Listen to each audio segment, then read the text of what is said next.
یہ دین کے دائی، یہ دین کے سپاہی، یہ امن کے ضامن، یہ امن کے راہی۔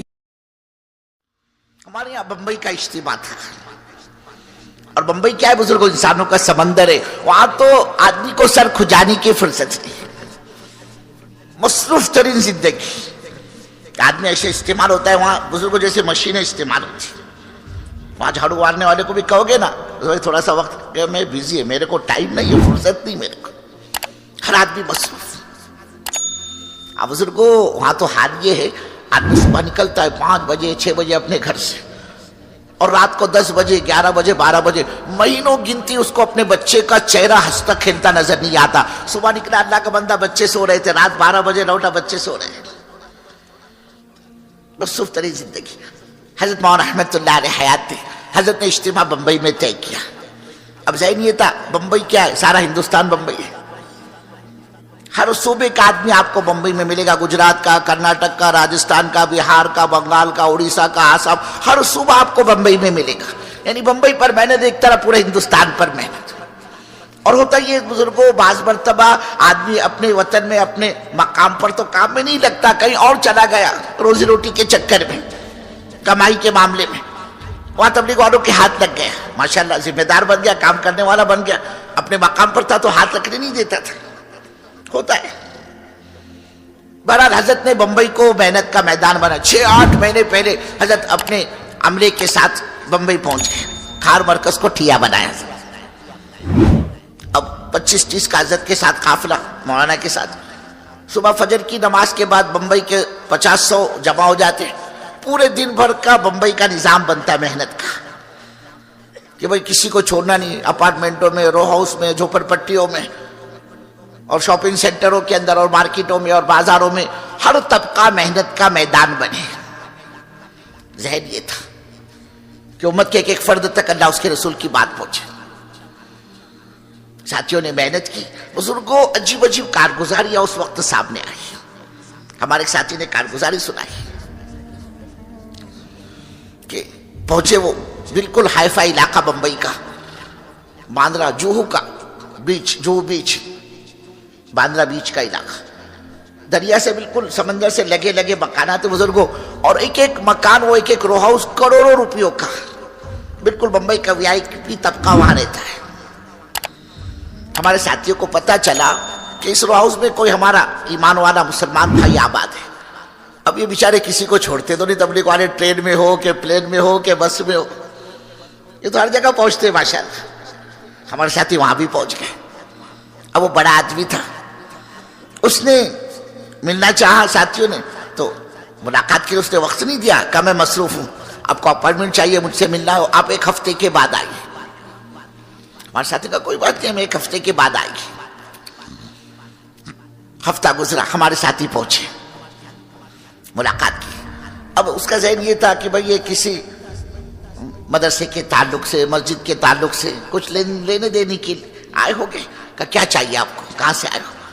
کہ بھئی ہم کو کچھ چاہیے نہیں، ہم کچھ لینے کے لیے نہیں آئے، بلکہ ہمارے آنے کا یہ مقصد ہے۔ اس نے بات سنی، کہا آج تک تو میرے پاس اس طرح سے کوئی آیا نہیں۔ ہمارے ساتھیوں نے کہا ہاں یہ ہمارا قصور کہ ہمارے آپ تک پہنچنے میں دیر ہو گئی۔ بہرحال ساتھیوں نے اس سے بات چیت کی، اور اسے اجتماع میں آنے کی دعوت دی۔ اب وہ بڑا آدمی تھا، تقریباً عمر بھی ہوگی 70-75 کی، اور وہ ریٹائر ہو گیا تھا، اور ہندوستان کے مختلف صوبوں میں اس نے سروس کی۔ جب ریٹائر ہو گیا تو اس نے اپنا ٹھیا بمبئی کو بنایا، اب بمبئی میں رہتا تھا۔ ساتھیوں نے دعوت دی، اس نے اپنے پی اے سے کہا کہ بابا ان کی تاریخیں جو ہے نا یہ نوٹ کر، یہ تاریخ کسی کو دینا نہیں، اپنے کو جانا ہے اجتماع میں۔ اب اجتماع کا دن آیا، وہ پہنچا اللہ کا بندہ اجتماع میں، پورے اپنے سیکورٹی کے ساتھ، پوری فورس کے ساتھ، اپنی اسپیشل گاڑی میں آیا۔ عام طور پر اپنے اجتماع جمعہ سے شروع ہوتے، جمعہ کی نماز میں وہ پہنچا، نماز سے پہلے آدھا پونا گھنٹہ بات چیت ہوتی ہے، وہ بات سنی اس نے پنڈال میں، جمعہ کی نماز ادا کی۔ اور جن ساتھیوں نے اس کو دعوت دی اجتماع میں آنے کی، انہوں نے اپنے کچھ کانٹیکٹ نمبر دیے تھے رابطے کے، ان سے اس نے رابطہ کیا۔ ساتھی پہنچے، اس کو اور اس کو استقبالیہ میں لے کر گئے، تھوڑا سا اس کا اکرام کیا. بزرگ کو 70-75 سال کا وہ بوڑھا زاروں کا تارا رو رہا تھا اور کہتا تھا میری زندگی کا یہ پہلا سجدہ ہے جو اللہ کے سامنے ہوا ہے. امت کا یہ حال ہے بزرگ، زاروں کا تارا، اس کے تھمتے نہیں تھے آنسو. ہمارے ایک ساتھی پہنچے ایک اپارٹمنٹ میں، بات چیت کی تو پتہ چلا کہ شوہر ماشاءاللہ ایمان والا ہے اور بیوی وہ ایمان سے کوری ہے. جب بات چیت کی ہمارے ساتھی نے، اس کی گھر والی وہ آ کر سن رہی تھی بات، کہنے لگی اس کے اندر میں نے کوئی اسلام اور کوئی نئی چیز اور کوئی خوبی تو میرے کو نظر نہیں آئی. میں نے تو سوچا تھا کہ میں بھی اسلام قبول کر لیتی، لیکن جب میں نے اس کے اندر کوئی خوبی نظر دیکھی نہیں، میرے کو کچھ لگا نہیں، تو میں نے یہ طے کیا کہ یہ اپنے مذہب پر ہے، میں اپنے مذہب پر ہوں گی. ہماری زندگیاں گزر رہی ہیں، کئی بچے کے ماں باپ بن چکے تھے. امت کا یہ حال ہے بزرگوں. یہ پاکی کے مسائل، ناپاکی کے مسائل اور یہ وضو اور غسل کے مسائل چھوڑیے، اللہ کی قسم امت کا یہ حال ہے. امت اپنے پیدا کرنے والے کو تک کا نہیں جانتی. پتہ نہیں بزرگوں کام نہیں ہوتا اس امت کا کیا حال بنتا. آج جتنے مدارس ہے، جتنے مکاتب ہے، جتنے مساجد ہے نا بزرگوں، جتنے شعبے آپ کو نظر آ رہے ہیں نا، اللہ کی قسم ان سب کی جان یہ دعوت کی محنت ہے. ہاں پہلے اپنے علاقے میں کہاں تھے بزرگوں مدرسے؟ علاقے کا یہ حال تھا، کوئی اپنے بچے کو مولوی بنانا پسند نہیں کرتا تھا. بزرگوں نے بولے ملا بن کے کیا کرے گا، یہ کھائے گا کیا، گھر والی کو کیا کھلائے گا، کوئی پسند نہیں کرتا تھا. بلکہ وہ بچہ بزرگوں جو کہیں نہیں کھپتا اس کو مدرسے میں کھپانے کا مزاج تھا کہ اس کو اچھی سے اچھی اسکول میں داخل کیا. لیکن کیا کرے، یہ پڑھتا ہی نہیں، آگے ہی نہیں بڑھتا. سال 2 سال 3 سال ایک ہی جماعت میں، ایک ہی کلاس کے اندر اس کی ٹیچر، اس کا پرنسپل، اس کی بھی شکایت کر رہے تمہارا بچہ بہت مستی کرتا، پڑھتا نہیں، بالکل کچھ ذہن نہیں ہے، اس کو لے کر جاؤ بولے. گھر آئے اسکول سے تو اڑوس پڑوس کے بچوں کے جھگڑے لائے. ادھر سے اس بچے کی ماں پکڑ کے لائی، بچے کو تمہارے بچے نے ہمارے بچے کو مارا. اب جب ماں باپ تنگ آ جاتے، اکتا جاتے، تو بطور سزا کے اس کو کہتے تھے بولے تیرے کو تو مدرسے میں ڈالنا ہے، بولے تو وہاں سدھرے گا. بولے یعنی جو مال کہیں نہیں کھپتا اس کو مدرسے میں کھپانے کا مزاج تھا.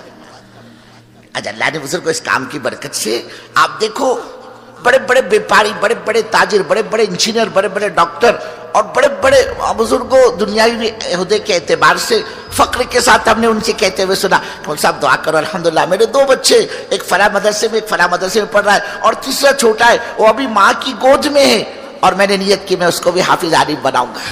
آپ دعا کریں. یہ کائے کی برکت، یہ کام کی برکت ہے بزرگ کہ یہ بیٹھا تعلیم کے حلقوں میں اس نے سنا ہو کہ اگر کسی نے اپنے بچوں کو حافظ قرآن بنایا، کل قیامت میں اللہ اس کے ماں باپ کو وہ نور کا تاج پہنائے گا کہ ساری دنیا مل کر اس تاج کی قیمت ادا نہیں کر سکتی.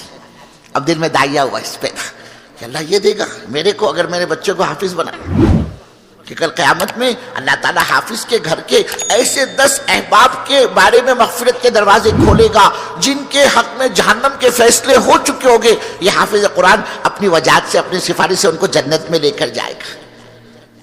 اب اندر کا داعیہ جاگا اس کا کہ چلو اپنی تو عمر ہو گئی، میں تو نہیں بن سکا قرآن کا حافظ، کم سے کم اپنے بچے کو تو پڑھاؤں تاکہ میری آخرت میں یہ کام ملے.